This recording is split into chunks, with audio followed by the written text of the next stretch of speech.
Всем привет! Записываем видео о диагностике. В общем, сегодня ко мне обратился родственник. Машина в рейсе Питер-Москва заглохла. Машина Freightliner, Century Columbia не помню. Двигатель Detroit, дизель, по-моему, без EGR, деревянный. В общем, первое предположение это у нас было, что проблема с датчиком уровня антифриза. Он видит низкий уровень и глушит машину, не дает ей повторно запускаться. В общем, срабатывает защита. Значит, первично они уже там сами попробовали распространенные способы это снять фишку, как бы попробовать запустить, вставить скрепку. Это не помогло. Сразу скажу, там датчик резистивный, он работает по изменению сопротивления. То есть, соответственно, есть определенный диапазон этого сопротивления, в котором он работает, ну и в котором, соответственно, в зависимости от этого сопротивления он показывает либо нормальный уровень, либо низкий уровень. Вот, то есть у него есть на Детройте там два режима. Низкий уровень он будет глушить машину, если в компьютере стоит параметр защиты от повторного запуска, то он не даст повторно запустить, если эта ошибка есть в активе. Вот, соответственно, что можно сделать? То есть еще, если вот представим, что у нас сенс на датчик приходит, но второй вывод датчика это масса, то есть она идет на корпус там, автомобиля. Представим, что она отвалилась. И тогда в этом случае, чтобы компьютер увидел ошибку о замыкании в цепи этого датчика и вышел из аварийного режима и просто писал ошибку по замыканию, а не по низкому уровню, то мы берем снаружи где-либо, цепляем массу, добавляем ее к этой скрепке и вставляем туда уже в разъем датчика. Ну и, соответственно, получаем ошибку уже не низкий уровень, а короткое замыкание в цепи датчика уровня антифриза. Ну и машина, соответственно, запустится и поедет дальше. В общем, машина поехала дальше, доехала, я так понял, до Твери, а там они вызвали диагноста, который без компьютера, я так понял, приехал, без диагностики. Речь шла о том, что на этой машине она типа настолько допотопная и деревянная, что там вообще нет никакого компьютера, что ее невозможно диагностировать. Она там не так диагностируется и так далее, и так далее. Типа в этом смысла никакого нету. И в ходе разговоров называл этот датчик не уровнем, а температурой антифриза.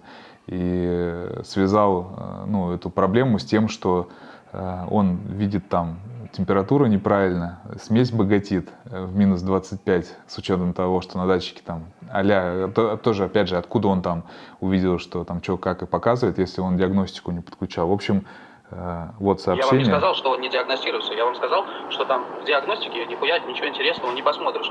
Если вам какой-то Михаил... Здесь тоже ремарка. С ним общался мой родственник через WhatsApp и переслал мне сообщение. Вот это сообщение, одно из последних. Я вам не сказал, что он не диагностируется. Я вам сказал, что там в диагностике нихуя ничего интересного не посмотришь. Если вам какой-то Михаил сказал, что нужно 5-вольтовый датчик, у которого идет 5 вольт с мозгов, плюс 5-вольтовый идет с мозгов, замкнуть его на массу, на двигатель, то как бы я хрен знает, какой он диагноз. И что вы между собой датчик, когда замкнули и так далее. Блок управления перешел в аварийный просто-напросто режим, когда блок управления не видит датчика и в аварийном режиме он стоит и думает, что температура на улице минус 40. То есть вы замкнули датчик, машина у вас поехала. Она ехала до того, пока вы сюда, он не приехал, и на улице температура не понизилась до минус 27. Когда она там еще до 27 понизилась, он просто-напросто захлебнулся своей же солярой, потому что туда ее льет целую гору по аварийному режиму, еще и в такой мороз. Вот она у вас и заглохла. И что он, когда приехал, я туда, они ее крутили, она, разумеется, не заведется, потому что соляра туда дохерища фигачит. Высадили аккумулятор, также вы сказали, что его там типа кто-то подзарядил. Только я приехал, там все высажено у него. Как бы вот датчик собрал, позвонил, второму водителю адекватному показал, я говорю, зачем вы тут что-то замыкаете, что вот мозги включаются, 5 вольт идет на датчик, а на втором... В общем, надо понять, что мы говорим о датчике уровня антифриза, а не о температуре. И датчик температуры антифриза на этом моторе, на Детройте 12.7 без EGR и на EGR-ной версии, он находится вообще на головке, с правой стороны по ходу движения автомобиля, ближе к кабине.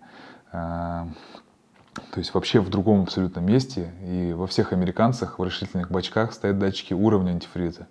Вот. А датчики температуры ну, никакого смысла нет ставить в решительный бачок. Наверное, все понимают, почему. Там нет смысла мерить температуру. Как бы я не знаю, то есть к чему этот человек вообще это все сказал. Но самое главное, что тут нужно понять, эта работа стоила 25 тысяч. То есть человек за то, что вставил фишку в датчик уровня антифриза, называя его датчиком температуры, еще и объясняя, как он работает правильно, за эту работу просит 25 тысяч, как бы.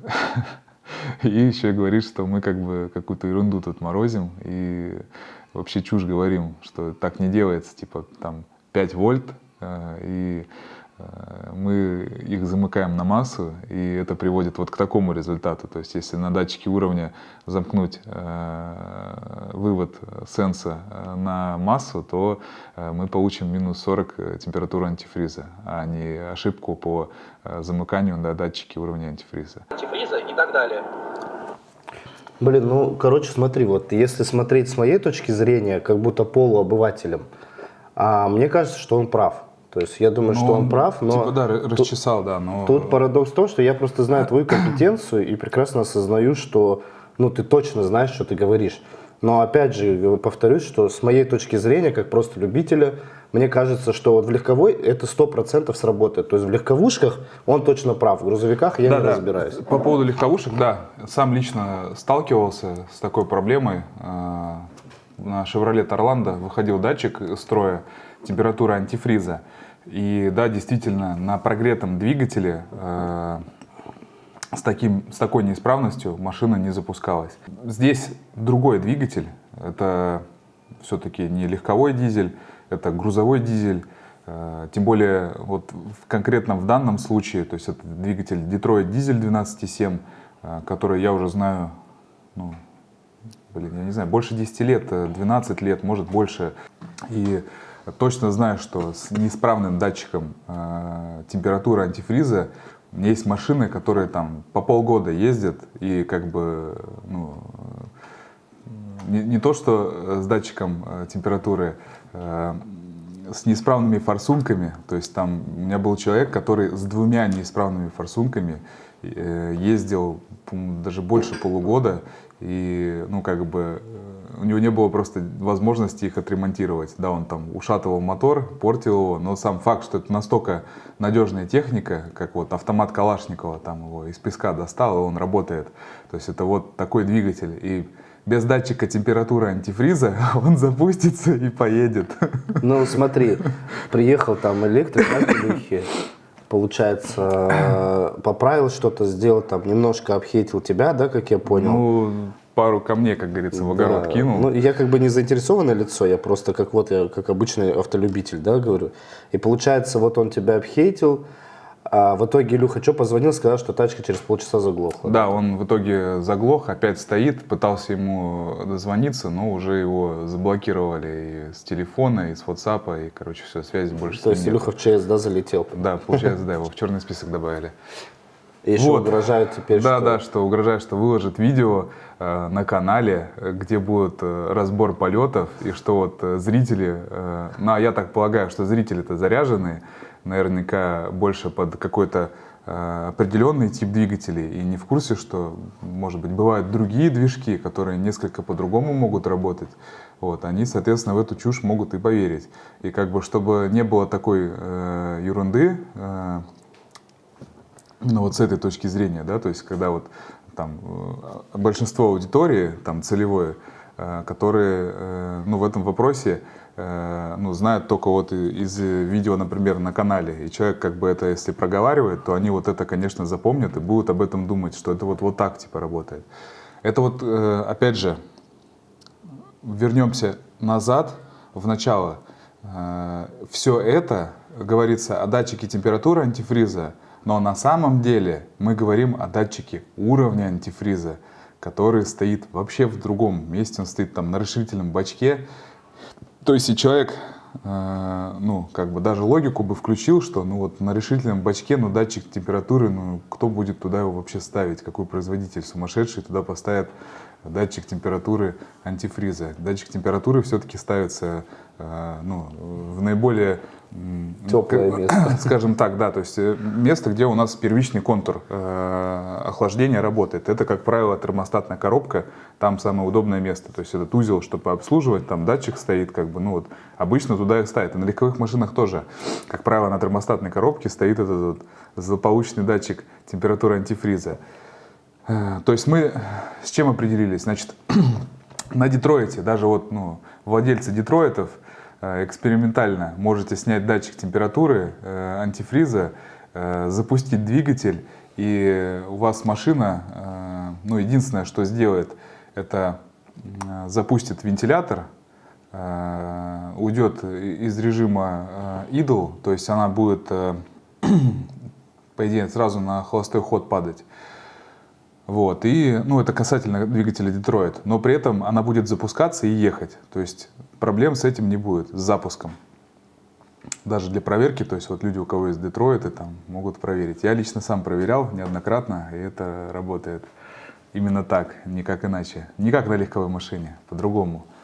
И еще раз хочу подметить очень важный момент, то, что мы говорим, ну, то есть получается о другом датчике.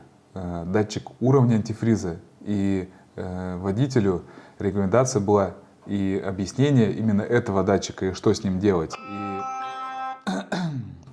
по итогу, ну, человек вообще про другой датчик говорит, как бы вроде бы не ахинею, но и на самом деле к этому двигателю это не относится. Так что, ребят, будьте внимательнее. Не все, что на YouTube-каналах с большим количеством подписчиков и большой аудитории, правда. Иногда люди могут ошибаться. Ну, не потому, что они там глупые там, или что-то еще.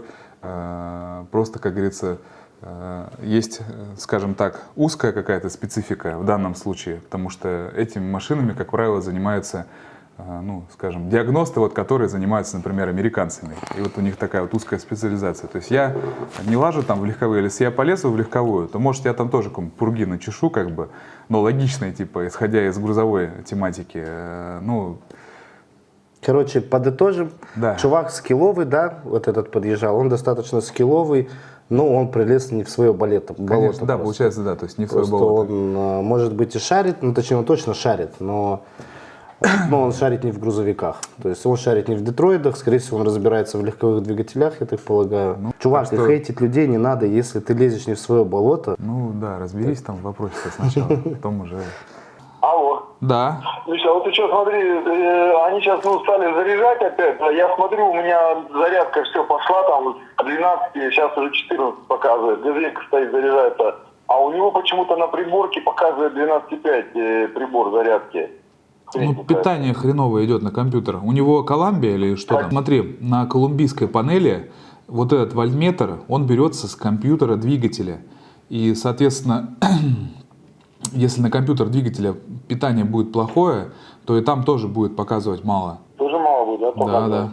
То есть, ну, это можно из этого как бы вывод сделать, что там действительно что-то с питанием компьютера, какая-то проблема. Он вот эту цифру показывает с компьютера двигателя, а компьютер двигателя его берет с аккумуляторов напрямую. И логично, что у тебя не может показывать больше, чем там. А если у тебя так показывает, значит там просто, ну, скорее всего... А если, Миша, обрезать эти вот предохранитель прям напрямую, без предохранителя туда зафигачить провод на клемму? Ну, теоретически это возможно, но, опять же, опасно. Если они там что-то переполисуют, они сожгут компьютер. Ага. Тут как Здесь можно... он показывает именно с компьютера, да? Ну, да. На колумбийской панели он именно с компа берет эту информацию, с компьютера двигателя. И машина у них опять заглохла, стоит, я так понял, там недалеко. И, ну, вообще сейчас уже по всем симптомам, судя по всему, какая-то проблема еще с питанием блока управления. Сейчас они там пытаются разобраться, но на улице, конечно, очень холодно. И тяжело какие-то либо работы там водителю, который, как говорится, в электрике не силен, сделать, да еще и на морозе. Так что, ну, вот они там в итоге мучаются опять. То есть с проблемой так и не разобрались. Да, привет электрику. Заблокировал, уехал. Ну, вообще жесть.